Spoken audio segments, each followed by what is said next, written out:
Hey everybody, Brad Johnson here, and I'm recording here in Tokyo, Japan. So I'm just in the condo where I'm being hosted by a company called Voice Japan, and I'm here for 2 weeks. So I just wanted to do a video for my YouTube audience because I haven't made a video here in quite a few days. And the subject I'm going to be talking about is working through entity attachments. Now, there's a lot of videos, on YouTube about people talking about entity attachments and thinking that, there's negative entity attachments and, there's certain processes that people do. And that's fine. But really, when we're looking into entity attachments, it's not so black and white. It's not always about good energies that are working together with you that are angelic and bad energies that are all, attached to you and harsh and wanting to harm you and all of that. So I really want to clear the air because with the light code activation, with the spirit light codes that I've been working with here in Japan, I've actually been able to work with entity attachments from people that I'm connecting with, and was able to experience some pretty intense sessions as it relates to these entity attachments altogether. Now, these entity attachments are not all, Draco-reptilian or parasitic in that particular way. When you're actually looking at attachments, Adronis has talked about this as well too, about them, connecting through other dimensions, entering our dimensions, and being able to enter our fields of energy. But basically, what attachments do is that these particular attachments can be fragmented souls, or basically they are fractured, right? I don't really use the term lost because there really is no such thing as a lost soul. It's the idea that souls become fragmented, they become scattered. So they basically have this element of themselves, this shard, that will often seek refuge. Okay, so there are people that are very obsessed with victim consciousness, that when they transition from their body, that aspect, that shard of their soul, will try and find refuge because it's so afraid, it's so scared, it doesn't know where to go. And what it will do is it will latch on to very empathic prone people with very warm hearts, people with very loving, opening energies, but there are gaps within their field. Basically, their organ's energy is intertwined and meshed or entangled in that particular way, and it becomes vulnerable. And so what happens is that there can be these shards soul that can actually enter certain organs of our body, or again, other gateways, other centers within our body as well too, and they station themselves in there because that particular person that is the host has a similar vibratory frequency as it relates to what that victim consciousness soul shard is going through. So, for example, if we're sensing something in the liver relating to something aggressive, right? We may have an aggressive soul shard that comes together and places themselves directly into the liver, and that is now what starts to create further atrophy, right? So the liver, from this particular subject themselves, is basically in chaos. So they don't take care of their liver. Their energy fields have, gaping wide holes in them. And then these soul shards will come in and they'll store themselves directly into the liver because it represents a very powerful energy center. Some people, again, some soul shards, I should say, will go right into the heart. Some will go right into the thyroid. Some will go right into the intestines. Some will go into the kidneys. Okay? So all of our major organs are these energy centers. And if they're not taken care of properly, we basically have those entanglements. The energy itself becomes like a ball of yarn. And these entities will come through, but these soul shards will come through and they'll start to mesh with that particular energy. So I've worked with a few people here in Japan, just relating to healing as well too, and helping them move past entity attachments. In fact, one of the examples was actually seeing someone going into a trance state and being able to, we were able to pull out an entity attachment through the right kidney. And it was actually a lost little girl. a little girl who was very lost, and all she wanted was safe refuge. And she wanted to connect with Kuan Yin. And so I called in Kuan Yin.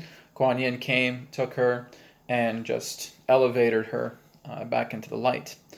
So again, with a lot of people that are stating that entity attachments are all about negative beings, it's not always about something negative, right? It's all about looking at polarization here. A lot of them can just be lost children.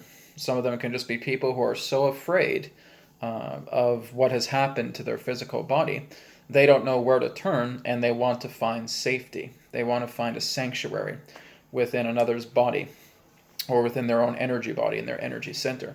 But this happens, right? It's been reported throughout history, hundreds and thousands of years ago, about people having, entity attachments.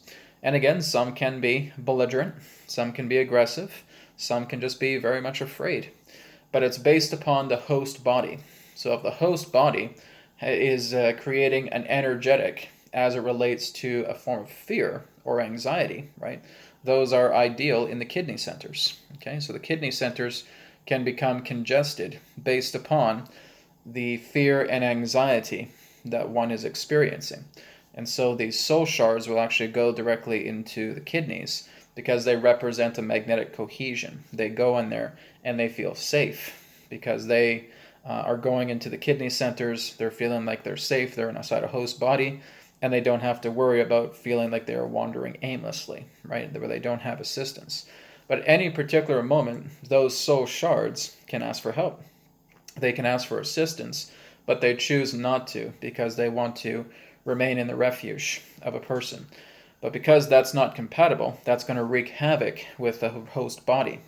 So they don't actually realize that they're actually doing damage to the host, right? We're not meant to have other foreign soul shards contained inside the kidneys, especially, or any other area of the organs, especially when there's a soul shard that is contained in there, right? Our energy is in havoc, it's in chaos, and that's basically what's creating this kind of rippling, or again, gaping hole effect, where these soul shards can come in and start collecting into your organs, or again, gateway centers, your chakra centers as well too, your pineal gland, your pituitary glands, a lot of different areas of the body relating to gateways and centers. So what we are doing is, once we start to work, correct, realign ourselves and start to improve our organs, we notice that we may go through certain levels of emotional conflict. We may actually feel physical pain within areas of our body that, again, have these nested soul shard attachments. But like I said, it's not always about, black-hearted, terrible, parasitic organisms that are invading your body. Sometimes it really just relates to souls, again, who have gone through the transitional experience and they're afraid, or they want to conceal themselves. They're feeling afraid, they're feeling embarrassed, they're feeling anxious, they're feeling angry, they're feeling apprehensive, they're feeling guilty, they feel grief. And again, these all correspond to specific centers within our body, and they will attach to the host whose magnetic alignment is very similar to theirs. And so we're basically taking in all of these soul shards. This is basically happening to about 90% plus of the population. Okay, there's very few people that are actually free of attachments. So someone may be asking, well, Brad, what do we do about that? How can we help to alleviate a lot of these attachments? Well, you have to take care of your body. You have to take care of your energy centers. That's the important part. You want to check in daily. So it's like going back to my video that I did a couple of weeks ago about summoning your legion, right? Working with your legion. And you're scanning every part of your body. You're scanning your organs. So you're going into your brain. You're making sure there's no attachments there, right? So you do kinesiology, you do muscle testing, you go within, you check in. You make sure that there's no entity attachments within the brain, because that can happen. Your pineal gland, your pituitary gland, your heart, your lungs, your liver, your kidneys, your intestines, right? All of your organs are, again, energy centers, and they represent specific energy, emotional patterns. And so, again, if there are soul shards that are just have transitioned, and they're very much going into a lot of these dense, energetic alignments, they will find a host that is equal to or similar relating to what they are experiencing, right? People who are afraid, people who are angry, people who are aggressive, people who are grief-stricken, people who are who feel just guilt-laden, right? All of these energetic centers where there is chaos can attract a lot of these soul shards. So again, we want to make sure that we're working with our body. We're clearing out clutter out of the organs, right? We're clearing out clutter in our energy centers, in our chakras, in our meridians, etc. So we're just doing traces, right? We basically can just take our hand down and we're feeling things out and saying, okay, well, there's something here in my right lung, right? I feel something there. And so I'm calling in my legion, calling in my team of the healer, the transmuter, the purifier, the warrior, the sage. Come through and completely cleanse that out for me. Deal with this energy. Let it be done. Done. Okay? So you're continuing to do that. You're working with your body. You're energizing yourself. You're working on clearing out a lot of these attachments that come together. And it's not always going to be Draco. It's not always going to be shadow beings. It's not always going to be jinn or, malevolent aspects of beings. Sure, some of them can be that. But a lot of it is just very, very scared souls that were once human. They are discarnated, right?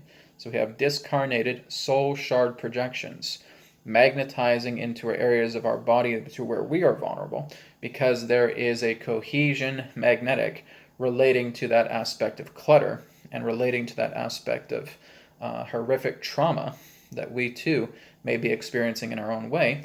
And it's like a magnet. Boom. It comes together. And again, these soul shards nest in our bodies.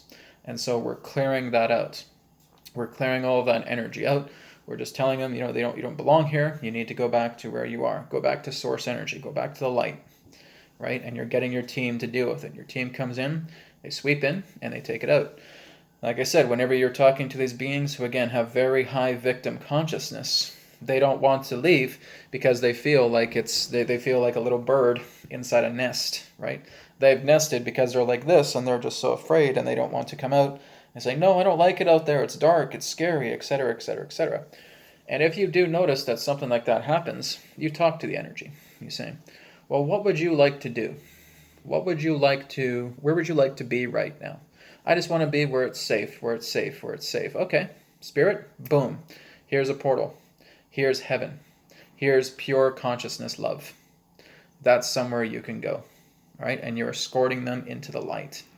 And now they go into that portal, they return back to source consciousness, and they no longer become afraid because the light instantly helps them. It's a warm, loving presence, right? So whenever you have those kind of victim soul shards within yourself, talk to them and saying, you can't stay here. You're damaging my body by being here. You have to leave. You're hurting me. So go to source, go through this portal, let the light take care of you. The light will take care of you. Go back to God, go back to spirit, go back to divine source, and they will provide for you. They will take care of you. And they feel the warmth of that light, and they'll go, right? You're escorting them along the way. You're feeling like you're just pulling them out of your organ, and you're putting them to the light, and that's it. So this, again, is what I've been working with, both before and during Japan here, working with attachments, working with elements within the pain body as well too, emotional body, mental body, spiritual body. So again, that is all done through light code activation. Again, the light code remote healing, that's on my website as well too, as well as the light code activation light circuits. So that too is available. Should you guys want any help with that, any assistance, then that's certainly available for you guys on my website at newearthteachings.com. So thank you so much, and everybody, hope you're doing well. I'll be back home in Surrey, Vancouver, BC, Canada area on March 28th. So when I get back, I'll be doing a lot more videos. I'll see if I can do a couple more here while I'm in Japan, but very, very busy schedule, so we'll see what the alignments bring.